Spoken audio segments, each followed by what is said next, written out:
ராணுவ தினத்தை முன்னிட்டு இந்திய ராணுவ வீரர்களுக்கு குடியரசுத் தலைவர் திரௌபதி முர்மு, பாதுகாப்பு அமைச்சர் ராஜ்நாத் சிங், உள்துறை அமைச்சர் அமித் ஷா ஆகியோர் வாழ்த்து தெரிவித்துள்ளனர். குடியரசுத் தலைவர் திரௌபதி முர்மு வெளியிட்டுள்ள அறிக்கையில், ராணுவ தினத்தை முன்னிட்டு துணிச்சலான இந்திய வீரர்கள், முன்னாள் வீரர்கள் மற்றும் அவர்களது குடும்பத்தினருக்கு மனமார்ந்த வாழ்த்துக்கள் தெரிவித்துக் கொள்வதாக கூறியுள்ளார். நாட்டின் ஒற்றுமை, இறையாண்மை மற்றும் ஒருமைப்பாட்டை பாதுகாப்பதில் இந்திய ராணுவம் உறுதியாக உள்ளதாகவும், பேரிடர்கள் மற்றும் மனிதாபிமான நெருக்கடிகளின் போது வீரர்கள் முக்கியமான உதவிகளை வழங்குவதாகவும் அவர் குறிப்பிட்டுள்ளார். தேசமே முதன்மை என்று இருக்கும் ராணுவ வீரர்களின் அசைக்க முடியாத உணர்வு ஒவ்வொரு இந்தியருக்கும் தொடர்ந்து ஊக்கமளிப்பதாக குடியரசுத் தலைவர் திரௌபதி முர்மு கூறியுள்ளார். பாதுகாப்பு அமைச்சர் ராஜ்நாத் சிங் வெளியிட்டுள்ள அறிக்கையில், துணிச்சலான இந்திய ராணுவ வீரர்கள் மற்றும் குடும்பத்தினருக்கு ராணுவ தினத்தில் பெருமை மிகுந்த வாழ்த்துக்கள் தெரிவித்துக் கொள்வதாக கூறியுள்ளார்.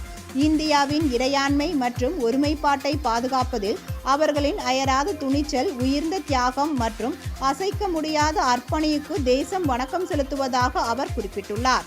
மத்திய உள்துறை அமைச்சர் அமித் ஷா வெளியிட்டுள்ள அறிக்கையில், இந்திய ராணுவ வீரர்களுக்கும் அவர்களது குடும்பத்தினருக்கும் ராணுவ தினத்தன்று மனமார்ந்த வாழ்த்துக்கள் தெரிவித்துக் கொள்வதாகவும், அவர்களின் வீரதீர முழக்கம் வரலாற்றின் பக்கங்களில் எதிரொலிப்பதாகவும் கூறியுள்ளார்.